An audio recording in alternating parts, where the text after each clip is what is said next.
सहसा मेरी 5 वर्ष की लाडली बेटी मिनी अगरम बगरम का खेल छोड़कर खिड़की की तरफ भागी और जोर जोर से पुकारने लगी, काबुली वाला, ओ काबुली वाला।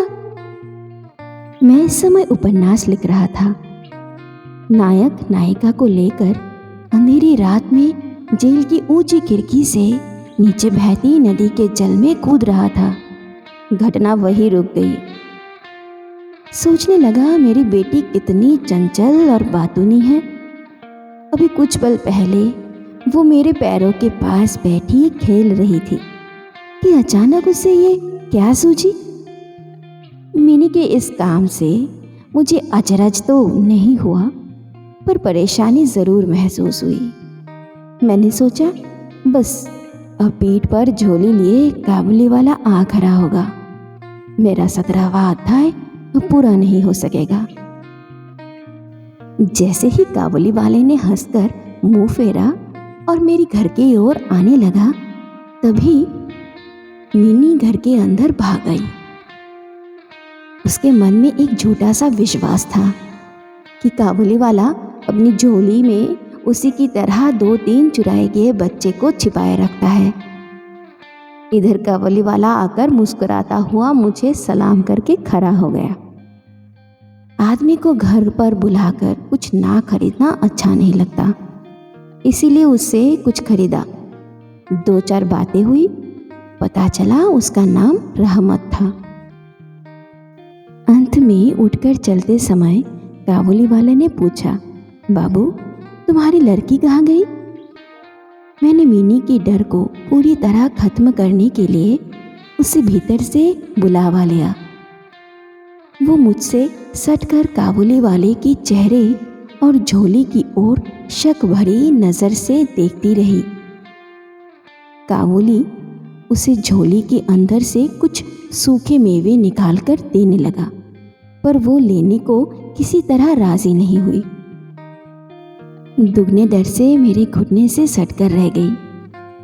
कुछ दिन बाद एक दिन सवेरे किसी काम से घर से बाहर जाते समय देखा कि मेरी नन्ही बेटी दरवाजे के पास बेंच के ऊपर बैठे अपनी बेसिर पैर की बातें कर रही थी।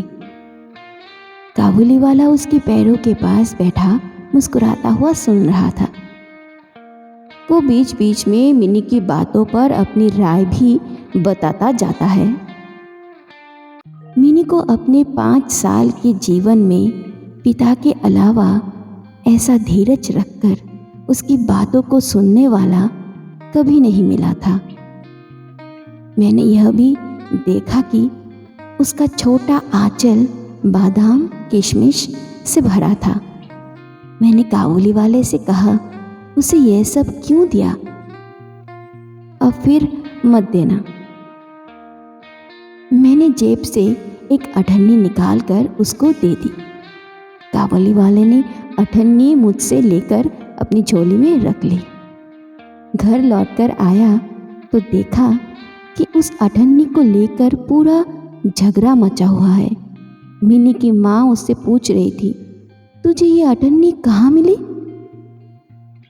मिनी कह रही थी, काबुली वाले ने दी, मैंने मांगी नहीं थी, उसने खुद दे दी।